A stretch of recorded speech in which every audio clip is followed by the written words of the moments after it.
এক ডাক্তার বলে দিছে বাঁচতে হলে আর কোনোদিন মিষ্টি খাওয়া যাবে না, 30 বছরের জন্য মিষ্টি খাওয়া ছেড়ে দিছে। এক ডাক্তার বলে দিছে বাঁচতে হলে আর চিনি দিয়ে চা খাওয়া যাবে না, আজীবনের জন্য ছেড়ে দিছে। আমাকে বাঁচতে হবে। তাহলে আপনাকে যদি শুধু হায়াতে বাঁচতে হয়, আপনাকে তো জাহান্নাম থেকেও বাঁচতে হবে।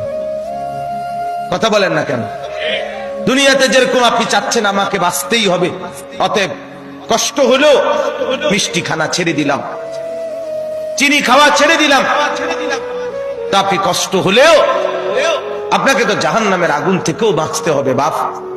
তো সেই জাহান্নামের আগুন থেকে বাঁচতে হলে আল্লাহ এবং তার রসুলের নিষেধগুলোও তো ছেড়ে দেওয়া উচিত, গুনাহ তো ছেড়ে দেওয়া উচিত বাপ।